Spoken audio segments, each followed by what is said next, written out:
नमस्कार, सुप्रभातम। आप देख रहे हैं राष्ट्र प्रथम, मैं हूं जिगर। नजर करते हैं हेडलाइन पर।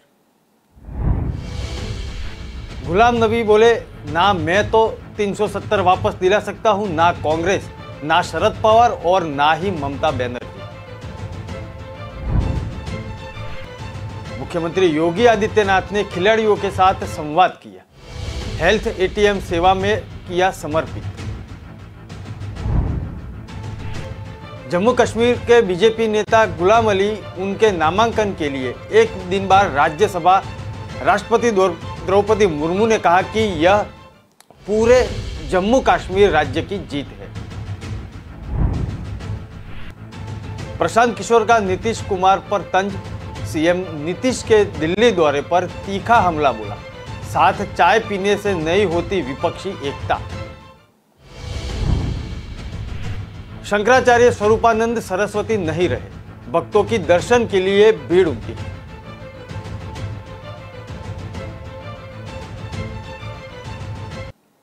खबरें विस्तार से। शंकराचार्य स्वामी स्वरूपानंद सरस्वती का निधन हो चुका है। मध्य प्रदेश के नरसिंहपुर के ज्योतेश्वर मंदिर में उन्होंने अंतिम सांस ली। वह लंबे समय से बीमार चल रहे थे। वह द्वारका की शारदा पीठ और ज्योतिर्मठ बद्रीनाथ के शंकराचार्य थे। शंकराचार्य ने राम मंदिर निर्माण के लिए लंबी कानूनी लड़ाई लड़ी थी। आजादी के आंदोलन में भी भाग लिया था। स्वरूपानंद सरस्वती को हिंदुओं का सबसे बड़ा धर्मगुरु माना जाता है। अंतिम समय में शंकराचार्य के अनुयायी और शिष्य उनके समीप थे। उनके ब्रह्मलीन होने की सूचना के बाद आसपास के क्षेत्रों से भक्तों की भीड़ आश्रम की ओर पहुंचने लगी। स्वामी स्वरूपानंद सरस्वती का जन्म मध्य प्रदेश राज्य के सिवनी जिले के दिधोरी गांव में ब्राह्मण परिवार में हुआ था। उनके माता पिता ने इनका नाम पोथीराम उपाध्याय रखा था। महज 9 साल की उम्र में ही उन्होंने घर छोड़ धर्म की यात्रा शुरू की थी। इस दौरान वो उत्तर प्रदेश के काशी पहुंचे थे और यहाँ उन्होंने ब्रह्मलीन श्री स्वामी करपात्री महाराज वेद वेदांत शास्त्रों की शिक्षा ली थी। आपको जानकर हैरानी होगी कि 19 साल की उम्र में क्रांतिकारी साधु के रूप में प्रसिद्ध हुए थे, क्योंकि उन समय देश में अंग्रेजों से आजादी की लड़ाई चल रही थी। स्वामी स्वरूपानंद ने साल 1950 में दंडी सन्यासी बनाए गए थे और 1981 में शंकराचार्य की उपाधि मिली थी।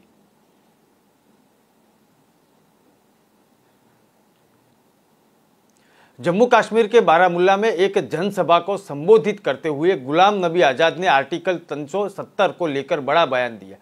गुलाम नबी बोले, ना तो मैं 370 वापस दिला सकता हूं, ना कांग्रेस, ना शरद पवार और ना ही ममता बनर्जी। आजाद ने इसी रैली में कहा कि वह अगले 10 दिन में नई पार्टी का ऐलान करेंगे। आपको बता दें कि गुलाम नबी केंद्र शासित प्रदेश में होने वाले विधानसभा चुनाव में नई पार्टी के साथ उतरने की बात कर रहे हैं। गुलाम नबी ने शनिवार का कांग्रेस के उस बयान पर जवाब दिया जिसमें आरोप लगाया था कि वह रिमोट कंट्रोल पीएम मोदी के हाथ में है। यह संकेत देते हुए कांग्रेस नेताओं का रिमोट कंट्रोल सोनिया गांधी और राहुल गांधी के हाथों में था। आजाद ने मीडिया से कहा कि वह किसी के द्वारा नियंत्रित नहीं है। उन्होंने कहा, मैं उनकी तरह नहीं हूं जिनका रिमोट कंट्रोल कहीं और है। मेरा रिमोट कंट्रोल मेरे पास है।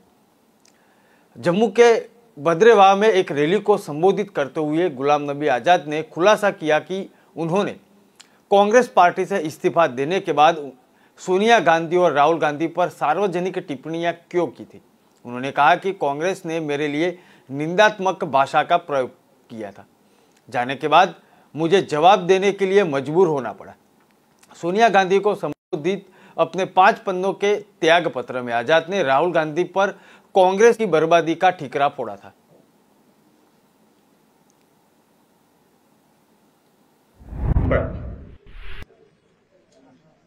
कई दर्जन बल्कि अगर सैकड़ों देखेंगे उन हुक्मरानों का अंदाजा नहीं, कहीं अंदर के कहीं बाहर के आके गए, लूट के गए, हुकूमत करके गए और कश्मीरी था से बंद सुचुकुनी अद्वे छात्रिका यद्वे नशु कैमरा तनफी के यथा डांडो होते हैं मिसे यथा सा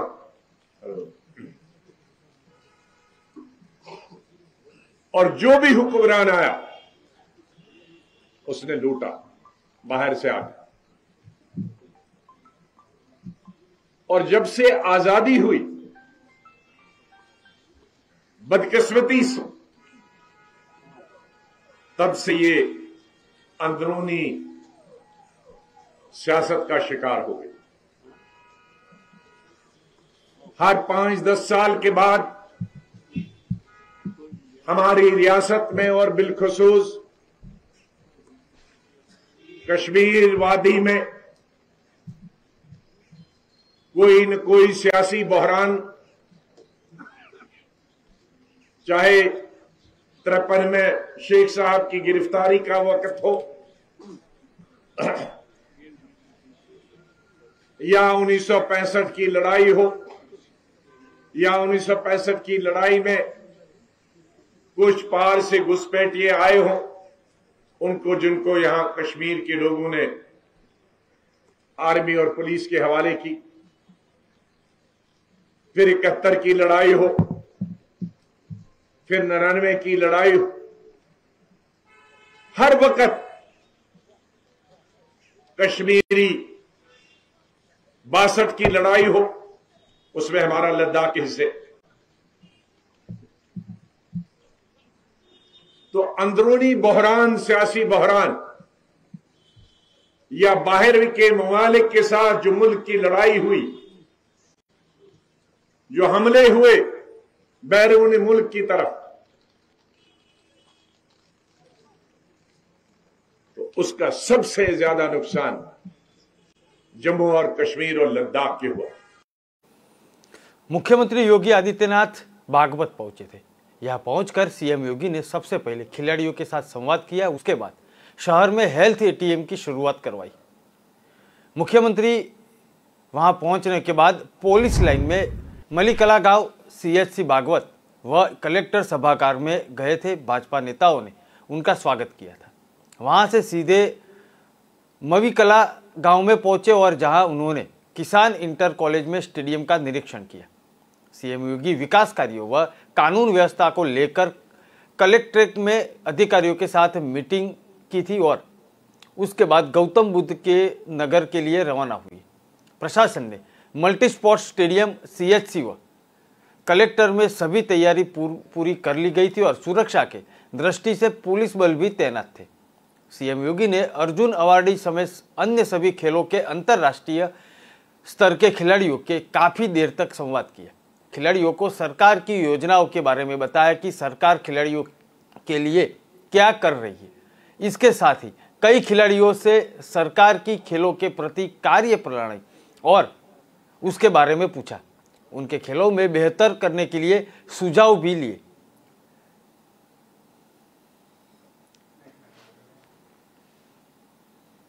जम्मू कश्मीर बीजेपी नेता गुलाम अली उनके नामांकन के बाद राज्यसभा में गए और राष्ट्रपति द्रौपदी मुर्मू ने कहा कि यह पूरे जम्मू कश्मीर राज्य की जीत है। भाजपा में पद के लिए काम नहीं करते, मैंने पार्टी के लिए निस्वार्थ भाव से काम किया था और पार्टी ने मेरी वफादारी और काम देखा है। मैं धन्यवाद देना चाहता हूं पीएम मोदी को। यह मेरी जीत है नहीं परंतु जम्मू कश्मीर की जीत है। उन्होंने कहा, पीएम मोदी ने कहा था कि जब हम सत्ता में आएंगे तो उन लोगों को सशक्त बनाएंगे जिनके पास राजनीतिक शक्ति नहीं है। पीएम मोदी ने जो कहा वह किया है। यह सिर्फ गुर्जर समुदाय की नहीं बल्कि सभी समुदायों की जीत है। राष्ट्रपति द्रौपदी मुर्मू ने केंद्र सरकार की सिफारिश पर गुलाम अली को संसद के उच्च सदन के लिए नामित किया।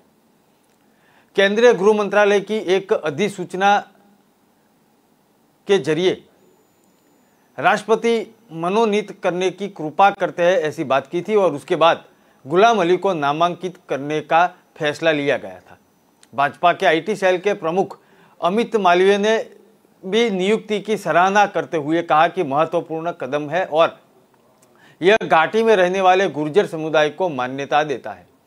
राष्ट्रपति ने भारत सरकार की सिफारिश पर जम्मू कश्मीर से गुर्जर मुस्लिम गुलाम अली को राज्यसभा के लिए नियुक्त किया है। यह मानते हुए कि एक महत्वपूर्ण कदम है कि अनुच्छेद 370 की निरस्त करने से पहले समुदाय को सचमुच मान्यता नहीं दी गई थी और सभी सामाजिक लाभ उन्हें दिए गया नहीं था। और मालवीय ने एक ट्वीट में भी ये लिखा है।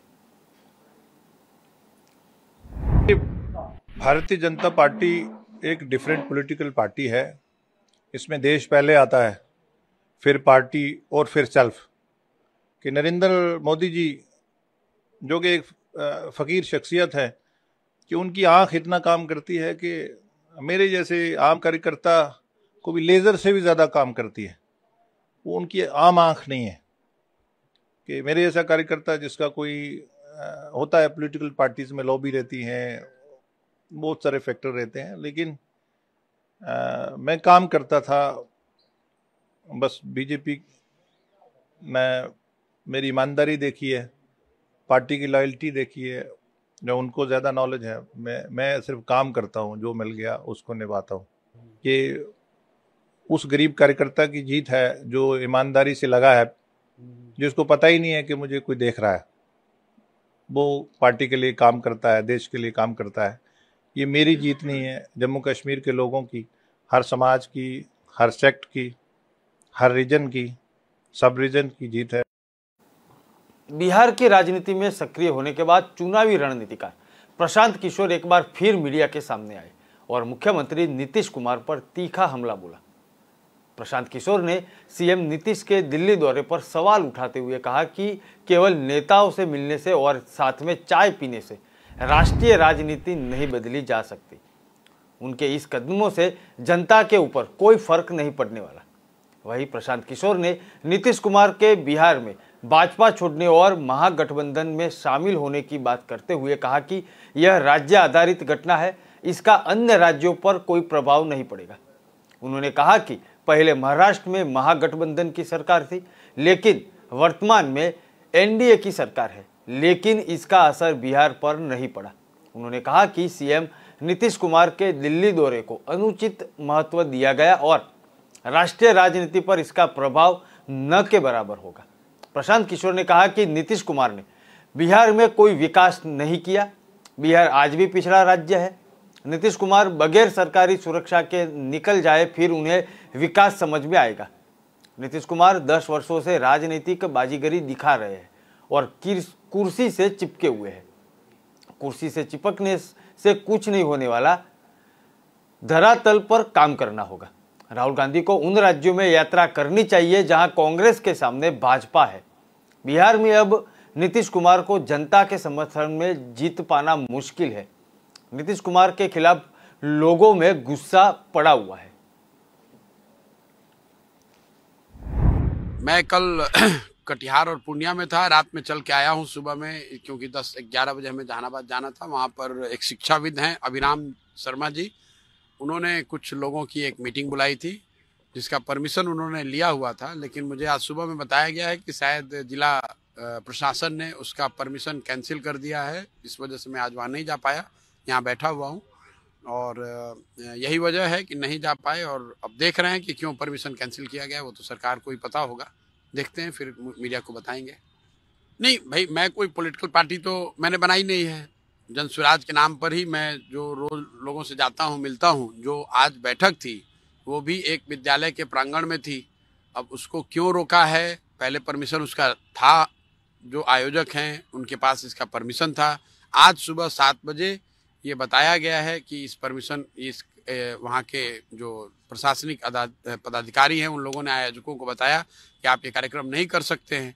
जो वर्बली मुझे अभी जानकारी मिली है कि नगर निकायों के चुनाव जो घोषित किए गए हैं उसको आधार बनाकर इसका परमिशन कैंसिल किया गया है। लेकिन नगर निकाय के चुनाव से हम लोग का तो कोई लेना देना है नहीं। हम कोई पॉलिटिकल पार्टी है नहीं, हम कोई चुनाव लड़ नहीं रहे हैं या किसी लड़ने वाले के समर्थन या विरोध में नहीं खड़े हैं। तो अब ये जांचने परखने का मुद्दा है। 1-2 दिन में क्लैरिटी आ जाएगी, फिर मीडिया से साझा करेंगे। नहीं, नीतीश जी नाराज कहाँ हैं? नीतीश जी का एक बोलने का वो तरीका है। नीतीश जी से तो मेरे बहुत आत्मीय संबंध हैं। उन्होंने इस तरह की बात कही है, लेकिन नीतीश जी के इन बातों को कौन सीरियसली लेगा? अभी 1 महीना पहले तक तो नीतीश जी खुद ही बीजेपी के साथ थे। अब 17 साल वो मुख्यमंत्री, पिछले 17 साल से वो मुख्यमंत्री हैं, उसमें ज़्यादातर 2/3 से ज़्यादा समय तो बीजेपी के साथ ही मुख्यमंत्री रहे हैं। तो नीतीश जी किसी दूसरे के बारे में ये बताएं कि कौन बीजेपी के साथ है या हो सकता है, थोड़ा वो बात हास्यास्पद लगती है। इसलिए उस पर कोई उसको महत्व देने की जरूरत नहीं है।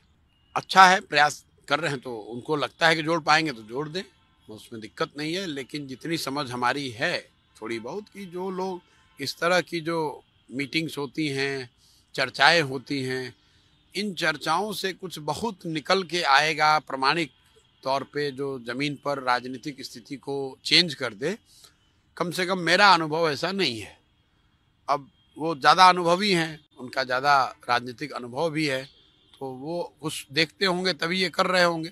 लेकिन मुझे ऐसा लगता है कि कुछ नेताओं का आपस में मिलना, इंडिविजुअली या कलेक्टिवली, साथ में चाय पीना, बात करना, प्रेस कॉन्फ्रेंस करना दिल्ली में, उससे उसको आप विपक्षी एकता या उस एकता से निकले हुए कोई बहुत बड़े राजनीतिक भूचाल के तौर पे या कोई नई राजनीतिक डेवलपमेंट के तौर पे मैं नहीं देखता हूँ। खबरें और भी है, ब्रेक के बाद फिर मिलेंगे।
सुप्रीम कोर्ट के मुख्य न्यायाधीश यू ललित और महाराष्ट्र के सीएम एकनाथ शिंदे का एक मंच साझा करने से विपक्षी दलों को अखर रहा है। दोनों की इस मुलाकात के बाद महाविकास अघाड़ी के सहयोगी दलों ने सवाल खड़े किए। राकपा के अध्यक्ष जयंत पाटिल ने कहा, एकनाथ शिंदे सरकार की वैधता को चुनौती देने के लिए एक गंभीर मामले की सुनवाई सुप्रीम कोर्ट में संवैधानिक पीठ द्वारा की जा रही है। ऐसे में यह अनुचित है कि शिंदे भारत के मुख्य न्यायाधीश के साथ मंच साझा करें। यह प्रोटोकॉल के अनुसार नहीं है। दरअसल मुंबई में हुए एक कार्यक्रम में सीजेआई यू ललित को सम्मानित किया गया था। इस कार्यक्रम में केंद्रीय कानून मंत्री किरण रिजिजू के अलावा महाराष्ट्र के सीएम एकनाथ शिंदे भी मौजूद थे।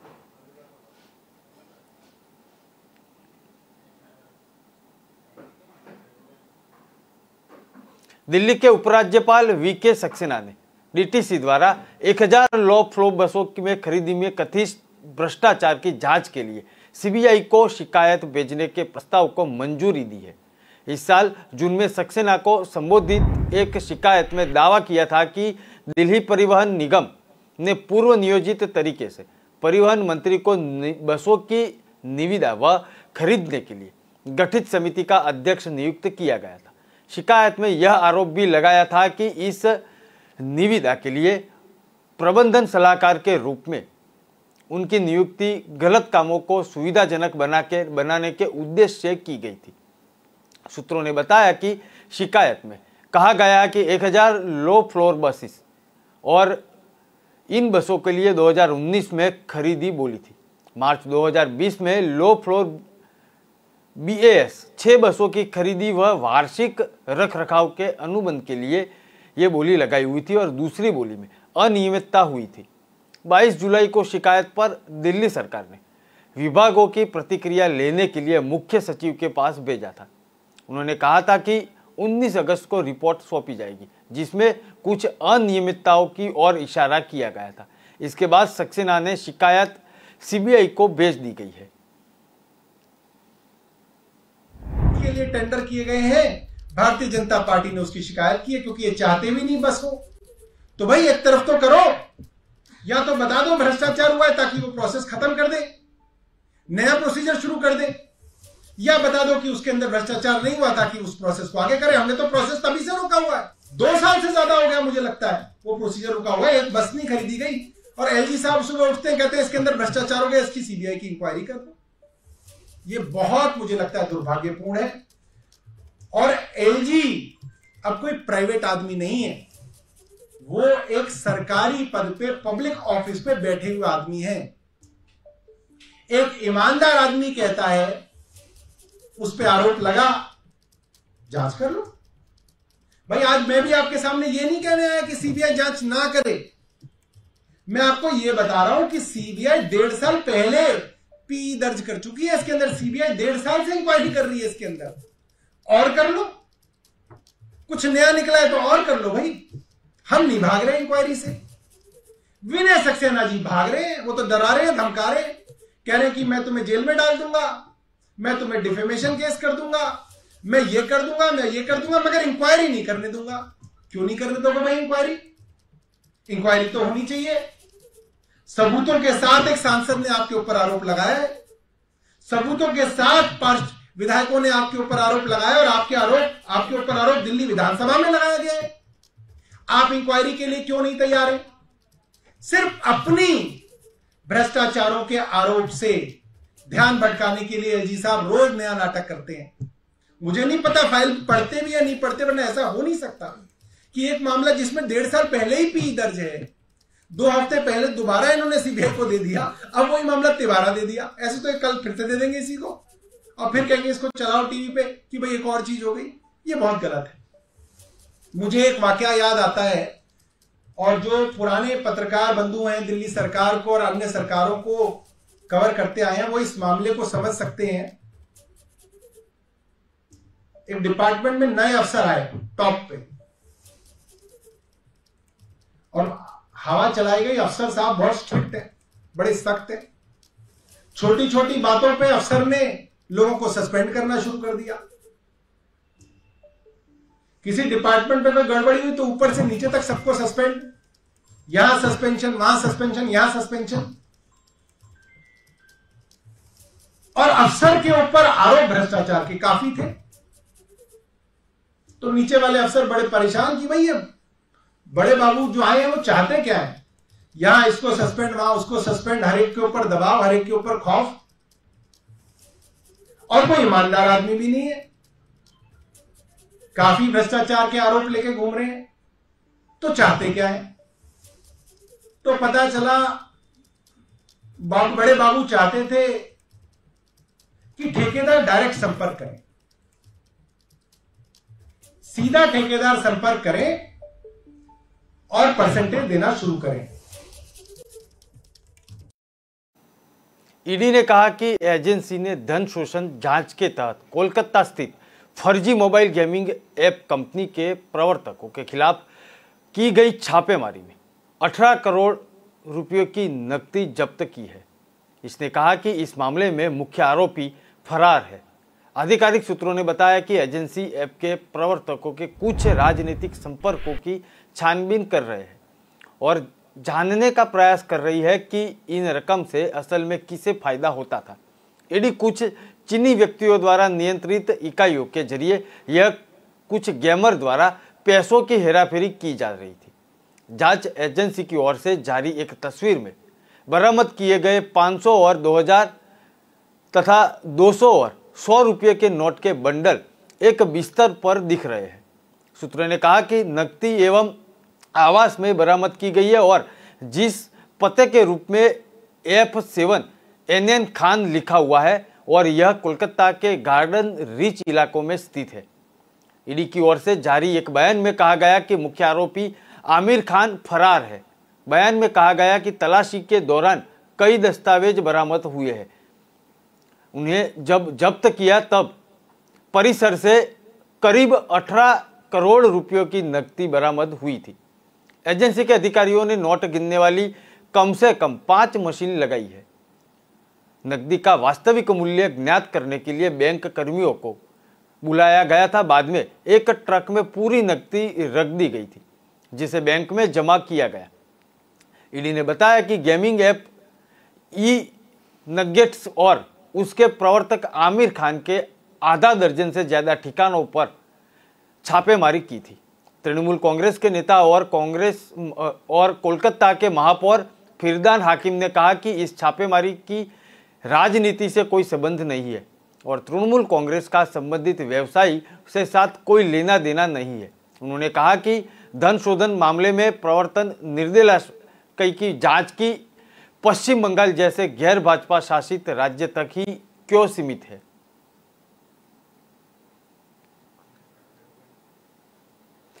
तृणमूल कांग्रेस टीएमसी के सांसद अभिषेक बनर्जी की रिश्तेदार मेनका गंभीर को प्रवर्तन निर्देशालय ने कोलकाता हवाई अड्डे पर निर्देश जाने वाली उड़ान में सवार होने से रोक दिया। सूत्रों ने बताया कि मेनका गंभीर को धन शोधन के मामले में जांच में शामिल होने के लिए समन्स भी जारी किया था। गत रात करीब 9 बजे बैंकॉक के लिए उड़ान भरने वाले विमान में सवार होने के लिए हवाई अड्डे पर वो पहुंची थी। गंभीर को केंद्रीय जांच एजेंसी द्वारा उनके खिलाफ जारी लुकआउट सर्कुलर के आधार पर आवाजन मंजूरी देने से इनकार किया। उन्होंने बताया कि आवाजन प्राधिकारियों ने विमान में सवार होने से रोक दिया और इनके बाद ईडी अधिकारियों को सूचना दी, जिसके बाद वे हवाई अड्डे पर पहुंचे, उनसे बात की और उन्हें यात्रा की अनुमति नहीं दी। सूत्रों के अनुसार ईडी अधिकारियों ने एक मामले में पूछताछ के लिए कोलकाता से सोल्ट लेक इलाकों में स्थित उनके कार्यालय में आज बुलाया है।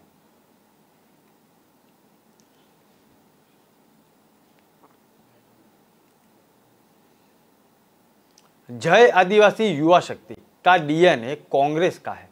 वो तो खुद कहते हैं हमें बीजेपी को जीतने नहीं देना है, पर हमारे साथ न्याय हो। मैं उनकी बात से सहमत हूं।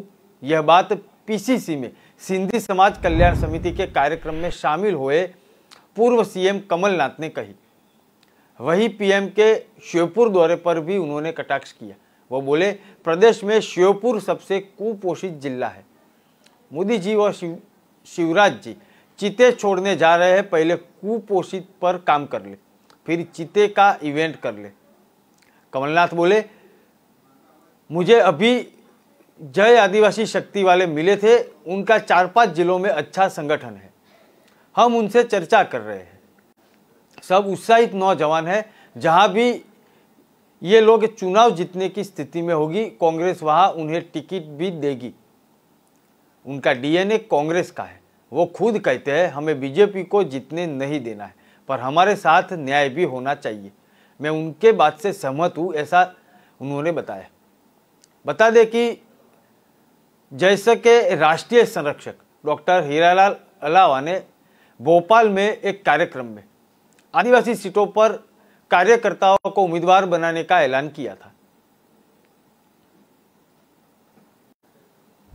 अभी मुझे गैस वाले अभी मिले हैं, उनके जो 4-5 जिलों में है, मुझे चर्चा कर रहे हैं। मुझे समय समय पर गैस वाले मिलते रहते हैं, उनमें उत्साह है, सब नौजवान हैं और कांग्रेस में जहां भी जैस जीतने की स्थिति हो, जैस का डीएनए कांग्रेस का है, यह हमें याद रखना। वो तो खुद कहते हैं हमें बीजेपी की मदद नहीं करनी, पर हमारे साथ न्याय हो। मैं उनकी बात से सहमत हूं। जहां वो जीत सकते हैं क्यों नहीं टिकट दें। और आज जैस में केवल भील, बिलाला, गौंड, कोरकू समाज, कोल समाज, ये सब समाज है।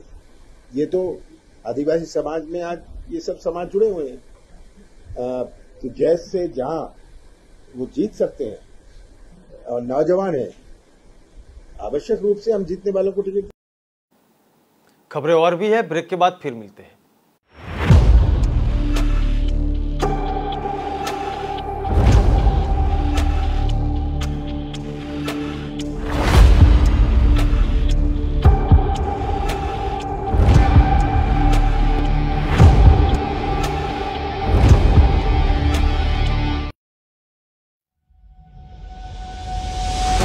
लहरों से डरकर नौका पार नहीं होती, कोशिश करने वालों की कभी हार नहीं होती। नन्ही चींटी जब दाना लेकर चलती है, चढ़ती दीवारों पर 100 बार फिसलती है। मन का विश्वास रगों में साहस भरता है। चढ़कर गिरना, गिरकर चढ़ना न अखरता है। आखिर उसकी मेहनत बेकार नहीं होती। कोशिश करने वालों की कभी हार नहीं होती। डुबकी या सिंधु में गोताखोर लगाता, जा जाकर खाली हाथ लौट कर आता। मिलते नहीं सहज ही मोती गहरे पानी में, बढ़ता 2 गुना उत्साह इसी हैरानी में। मुट्ठी उसकी खाली हर बार नहीं होती। कोशिश करने वालों की कभी हार नहीं होती। असफलता एक चुनौती है, इसे स्वीकार करो। क्या कमी रह गई देखो और सुधार करो। जब तक न सफल हो नींद चैन को त्यागो तो, संघर्ष का मैदान छोड़कर मत भागो तो। कुछ किए बिना ही जय जयकार नहीं होती। कोशिश करने वालों की कभी हार नहीं होती। कुछ नया करो।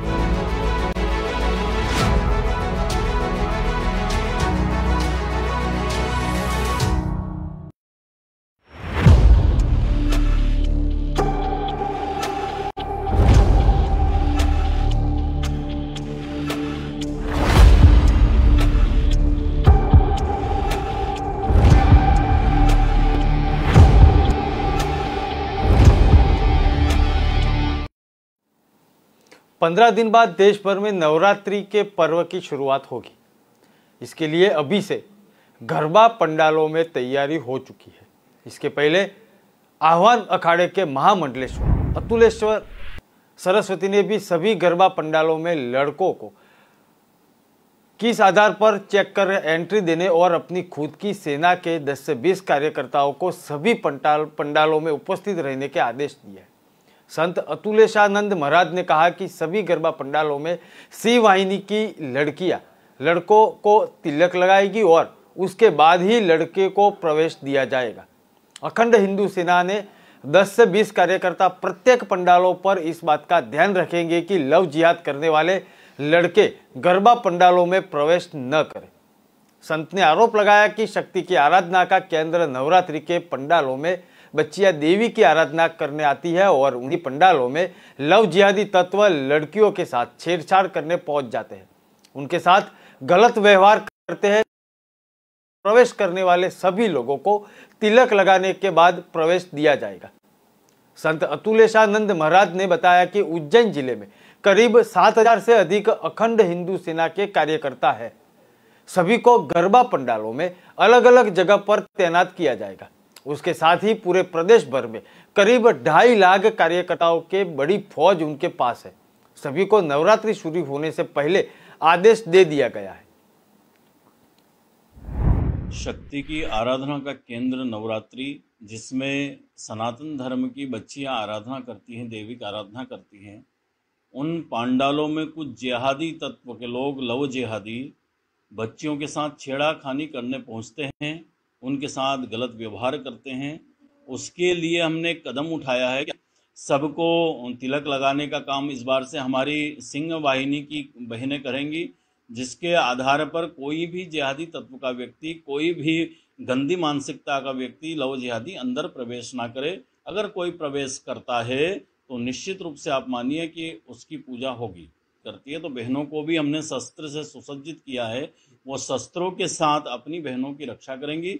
और हमारे जो विशेष टास्क हम बना के रखते हैं नवरात्रि के लिए, त्योहारों के लिए, तो अखंड हिंदू सेना के युवा सभी पदाधिकारी प्रत्येक पंडाल में 10-10, 20-20 की संख्या में उपस्थित रहेंगे, ताकि वहाँ आने वाली सनातनी बहनों के साथ, बेटियों के साथ कोई छेड़ाखानी ना हो, कोई लव जिहादी उनको अपना शिकार न बना।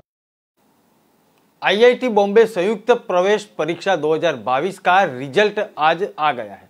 जो उम्मीदवार इस साल परीक्षा में शामिल हुए थे वह जी एडवांस की वेबसाइट पर अपना रिजल्ट चेक कर सकते हैं। IIT बॉम्बे के RK शिशिर ने JEE एडवांस परीक्षा 2022 में टॉप किया। शिशिर को 360 अंकों से 314 अंक मिले हैं। महिला उम्मीदवारों में दिल्ली की तनिष्का काबरा इस टॉपर लिस्ट में 16वें स्थान पर है, जिन्हें 360 में से 287 अंक मिले हैं। एमसी, एमटी, एसटी और ओबीसी के उम्मीदवारों के लिए जेईई एडवांस की कट ऑफ इस बार 4 साल के निचले लेवल पर पहुंची है।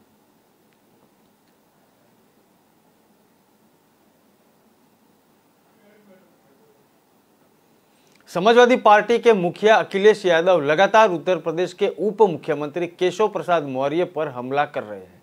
बार बार केशव प्रसाद मौर्य को अखिलेश बयान दे रहे हैं। ऐसे में चर्चा है कि आखिर ऐसा क्यों हो रहा है। अखिलेश ने मुख्यमंत्री योगी आदित्यनाथ को छोड़कर केशव प्रसाद मौर्य पर हमला शुरू कर दिया है। इसके पीछे सियासत क्या है? यूपी की सियासत जाति और धर्म के आधार पर काफी हद तक बटी हुई है। केशव प्रसाद मौर्य पिछड़े वर्ग से आते हैं और जब उन्हें पार्टी ने प्रदेश अध्यक्ष बनाया तब से पिछड़े वर्ग का एक बड़ा हिस्सा भाजपा के साथ आ गया। 2017, 2019 और फिर 2022 का विधानसभा चुनाव के परिणाम ये बताते हैं। 2017 में उम्मीद की थी कि केशव मौर्य को मुख्यमंत्री बनाया जाएगा, लेकिन ऐसा नहीं हुआ। केशव को डिप्टी सीएम पद से ही संतोष करना पड़ा। पूरे 5 साल तक केशव और योगी के बीच अनबन की खूब खबरें सामने आई थी।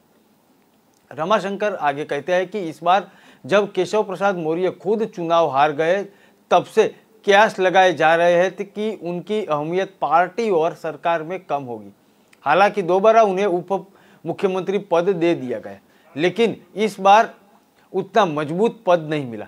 अखिलेश ने यह बात अच्छे से जानते हैं कि केशव के चलते बड़ी संख्या में पिछड़ा वर्ग भाजपा के साथ जुड़ा हुआ है।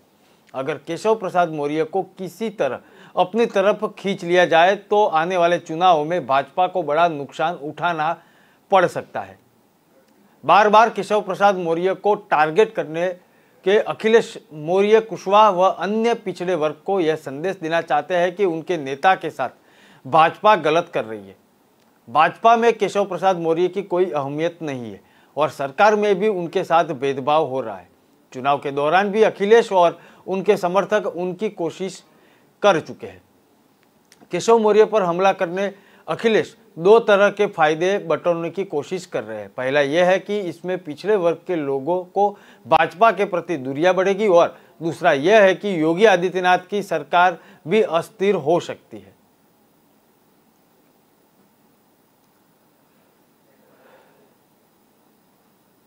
हिमाचल के सीएम जयराम ठाकुर ने कांग्रेस पर सीधा हमला बोला। उन्होंने कहा कि देश में कांग्रेस का आज सबसे खराब दौर चल रहा है, जो कांग्रेस ने कभी नहीं देखा था। देश में कांग्रेस सिमट गई है और उनके सत्ता में आने की कोई गुंजाइश नहीं बची। हिमाचल में भी ऐसा ही होने वाला है। जयराम ठाकुर ने ग्रामीण विकास मंत्री वीरेंद्र कंवर व राज्य वित्त आयोग के अध्यक्ष सतपाल सत्ती की मौजूदगी में एक प्रेस कॉन्फ्रेंस की। उन्होंने कहा कि ओपीएस पर कांग्रेस कर्मचारियों की भावनाओं को भड़काकर उनका राजनीतिक लाभ लेने की बात हो रही है, जो दुर्भाग्यपूर्ण है।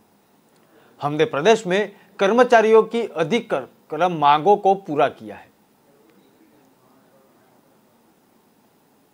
रात दिन एक करके तुरंत इसकी डीपीआर बनकर के तैयार हो जाए, ताकि जमीन पर इसको उतारने के लिए हम जल्दी से जल्दी काम कर सकें। ये एक हमने तय किया है कि आने वाले समय में जो कुछ टेक्निकल चीजें रहती है, क्लियरेंसेस से संबंधित रहती है, उनको पूरा करेंगे। उसके बाद तुरंत जो है ये काम यहाँ पर शुरू हो और हम चाहेंगे कि बिना समय जाए किए ये काम शुरू हो जाए, ताकि हिमाचल के इकोनॉमी में, हिमाचल के विकास में इस वक्त तक फार्मा पार्क का एक जो योगदान रहना चाहिए उसका हम ज्यादा जल्दी लाभ ले सकें। ऑल इंडिया मेडिकल इंस्टीट्यूट जो है, जो जमीन पर खड़ा भी भाजपा की सरकार के दौरान हुआ और उसके बाद उद्घाटन करने के लिए प्रधानमंत्री जी इसी महीने के अंत में आ रहे हैं। और जहां तक वो कह रहे हैं कि हम सत्ता में आएंगे तो हम लागू करेंगे, आएंगे तो जब आने की गुंजाइश पूरे देश में कहीं बची नहीं है तो क्या मान करके चलें कि हिमाचल प्रदेश में उनकी सरकार बन जाएगी। जो कांग्रेस पूरे देश भर में रसातल में चले गई, जीवन में सबसे खराब दौर कांग्रेस का आजकल चल रहा है। इससे खराब दौर जिंदगी में कभी नहीं देखा उन्होंने। अधिकांश मांगे कर्मचारियों की पूरी हुई है, लेकिन उसके बावजूद जहां तक ओपीएस का विषय है, ओपीएस का विषय एक बड़ा विषय है और इस विषय को लेकर के हम बहुत गंभीरता से विचार कर रहे हैं कि इसमें किया क्या जा सकता है, किस प्रकार से किया जा सकता है। कि जब ओपीएस लागू हुई तो हम तो हिमाचल प्रदेश में सत्ता में थे नहीं, सरकार कांग्रेस की थी, कांग्रेस के मुख्यमंत्री हिमाचल प्रदेश में थे वीरभद्र सिंह जी। 20 सालों के बाद इस निर्णय पर प्रश्न खड़ा करने की जो है वो क्या जरूरत पड़ी। सिर्फ महज राजनीतिक मकसद से कर्मचारियों को गुमराह करने का प्रयत्न किया जा रहा है। हम हाल ही में दिल्ली में एक महत्वपूर्ण बैठक में थे जिसमें राजस्थान के मुख्यमंत्री भी थे, छत्तीसगढ़ के भी थे,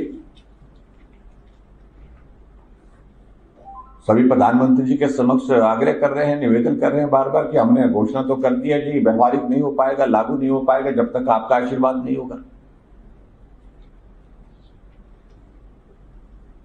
और इसलिए कर्मचारियों की मांग को लेकर के मुझे कोई टिप्पणी नहीं करनी है। कर्मचारियों को अपने भविष्य सुरक्षित करना, अपने भविष्य के लिए अच्छा सोचना वो अधिकार है। कर्मचारियों की भावना को भड़का करके उसके राजनीतिक मकसद की दृष्टि से लाभ लेने की अगर बात कह रहे हैं तो वो दुर्भाग्यपूर्ण है। खबरें और भी है, ब्रेक के बाद फिर मिलते हैं।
हिमाचल के कांगड़ा में जयराम ठाकुर ने कहा कि हिमाचल में रिवाज बदलने की बात हम आज से नहीं कर रहे हैं। जिस दिन हमने सत्ता संभाली थी उसी दिन से ये बात हम कर रहे हैं। विपक्ष के मित्रों का कहना है कि भाजपा का मिशन रिपीट नहीं होगा, वह इस भ्रम में न रहे क्योंकि हमारी सरकार ने प्रदेश में विकास के कार्य किए हैं। प्रदेश के लोगों को वह सुविधाएं मुहैया कराई जा रही है और आज तक कांग्रेस सरकार नहीं कर पाई। मुख्यमंत्री जयराम ठाकुर ने विधानसभा क्षेत्र में जनसभा को संबोधित किया। इसी दौरान उन्होंने कहा कि भारत में जिन राज्यों में भाजपा सरकार नहीं होती थी उन राज्यों में भाजपा सरकार का राज अभी चल रहा है। कई राज्यों में भाजपा पार्टी ने मिशन रिपीट किया है। इसी कड़ी में हिमाचल में भारतीय जनता पार्टी भी रिपीट करेगी। उन्होंने कहा कि प्रधानमंत्री नरेंद्र मोदी के नेतृत्व में आज पूरा देश तरक्की कर रहा है। उन्होंने कहा कि प्रधानमंत्री जब भी कोई देश में कार्यक्रम करते हैं तो वह छोटे कार्यक्रम नहीं करते। अभी हाल ही में उन्होंने स्वतंत्रता दिवस के ऊपर कार्यक्रम किया जिनमें पूरे देश के लोगों को एक सूत्र में पिरो दिया। उन्होंने कहा कि जब हमने लोगों को बिजली मुफ्त देने का वादा किया, बसों में महिलाओं को 50% किराए में छूट दी तो विपक्ष के नेता कहने लगे भाजपा पार्टी ने लोगों को मुफ्तखोर बना दिया है। हम आपके बीच में अलग तरह के इस माहौल में एक तरफ से हमारे देश की आजादी के 75 वर्ष बीते, आदरणीय प्रधानमंत्री नरेंद्र मोदी जी ने पूरे देश के लिए एक नई अनेक कार्यक्रमों का आयोजन किए हैं। ये देश का सौभाग्य है कि देश आगे बढ़ते हुए आजादी के 75 वर्ष पूर्ण कर चुका है और विकास की राह पर एक मुकाम पर पहुंचता है। और प्रधानमंत्री नरेंद्र मोदी जी का एक स्वभाव है कि कोई भी आयोजन अगर करना है तो छोटा नहीं करना, उसको भव्य तरीके से करना है, बड़े समारोह के रूप में करना है, ये उसका स्वभाव है। इसलिए आप लोगों ने देखा होगा कि पूरे देश भर में अमृत महोत्सव के कार्यक्रमों की घड़ी लगी हुई है, घड़ी लगी। अभी हाल ही में 15 अगस्त स्वतंत्रता दिवस के अवसर पर ये 15 अगस्त हमारा बहुत महत्वपूर्ण है। हमारी आजादी को 75 वर्ष पूरे हुए हैं, तो हमको एक कार्यक्रम करना चाहिए। ये रस्मी कार्यक्रम नहीं होना चाहिए, अलग तरह का कार्यक्रम होना चाहिए, भव्य कार्यक्रम होना चाहिए। हर देश का नागरिक इस कार्यक्रम का हिस्सा बनना चाहिए। उस दृष्टि से उन्होंने अपील की पूरे देश के लोगों के साथ, क्या हम आपकी बार इस कार्यक्रम में हिस्सा लेंगे और हर घर में तिरंगा झंडा लहराएंगे। एक नारा दिया, हर घर तिरंगा, घर घर तिरंगा। इस आह्वान को अपने देश के सामने रखा और पूरे देश ने स्वीकार किया। आज भी अगर आप जा रहे होंगे, आ रहे होंगे, चाहे छोटी छोटी हमारी चाय की दुकानें हैं, ढाबे हैं, रेस्टोरेंट है, छोटे छोटे घर हैं, लेकिन घर के छत पर तिरंगा झंडा लगा है। देश की स्वतंत्रता के 75 वर्ष पूरे हुए हैं। देश के प्रधानमंत्री नरेंद्र मोदी जी ने आह्वान किया है, तो इसलिए हम हर घर तिरंगा, घर घर तिरंगा, इस आह्वान को स्वीकार करते हैं और भारत माता की जय के नारे हर जगह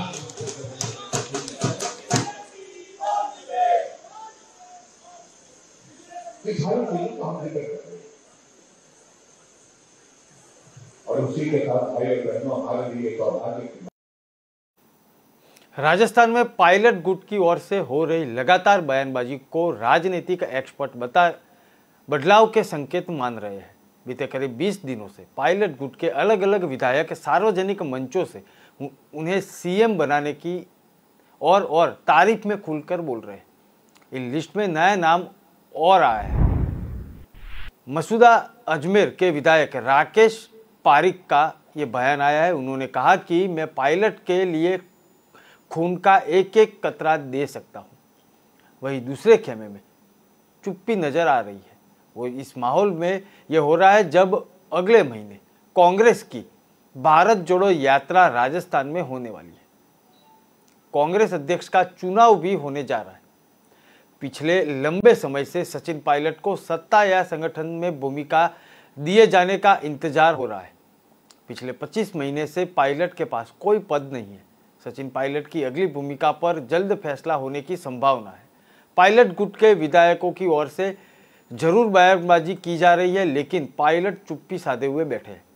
सभी को सम्मान देने की बात कर रहे हैं। सचिन पायलट समर्थक विधायक वेद प्रकाश सोलंकी और एमसी आयोग अध्यक्ष खिलाड़ी लाल बेरवा ने कहा कि हाल के दिनों में पायलट के समर्थन में खुलकर बयान दे चुके हैं। वही हाल में ही सचिन के बर्थडे में एक दिन पहले जयपुर में बधाई देने भी पहुंच चुके थे। विधायकों में गिरिराज मलिंगा के पहुंचने से नया सियासी गुणगान भी होने लगा है। पायलट के कुछ दिन पहले कहा था कि जो हाईकमान कहेगा वो ही सबको मानना पड़ेगा। खून तो वो छोटी बात है, लेकिन पायलट साहब के अगर मेरी चमड़ी का एक एक खून का कतरा भी जरूरत पड़े तो उस नेता के लिए देने को तैयार। इतना प्यारा नेता भगवान ने दिया। आज इस चीज को कोई भूल जाए, लेकिन मैं मेरे बाप की औलाद हूं, मैं भूलूंगा नहीं जिंदगी भर। कर्नाटक के पूर्व मुख्यमंत्री एचडी कुमारस्वामी ने हैदराबाद में तेलंगाना के मुख्यमंत्री केसीआर के साथ मुलाकात की। कुमारस्वामी और केसीआर ने हैदराबाद में एक साथ मुलाकात की और तेलंगाना कर्नाटक सहित राजकीय चर्चा भी की। पिछले हफ्ते की शुरुआत में कुमारस्वामी ने कर्नाटक के मुख्यमंत्री बसवराज बम्बई की पर पलटवार किया था। इस दौरान उन्होंने बेंगलुरु झील और राजा कालुए के अतिक्रमण पर एक श्वेत पत्र भी जारी करने की मांग की थी। पत्रकारों से बात करते हुए कुमारस्वामी ने कहा कि सीएम कांग्रेस के बारे में जो कुछ कहना चाहते हैं वो उन्हें बोलने दे। मेरे बारे में बात करते हुए उन्हें जिम्मेदारी से बोलना चाहिए। उन्होंने कहा कि उसे ध्यान से बोलना बेहतर है। मैंने पेरीफेरल रिंग रोड के लिए 6,000 करोड़ रुपया का अनुमान लगाया था, आज 22,000 करोड़ रुपया है। यही कांग्रेस और बीजेपी की उपलब्धि है। उन्होंने मांग की कि मुख्यमंत्री मुंबई इस बार पर श्वेत पत्र जारी करे और बेंगलुरु में झील और राजकालुवे पे कितने अतिक्रमण हुए हैं।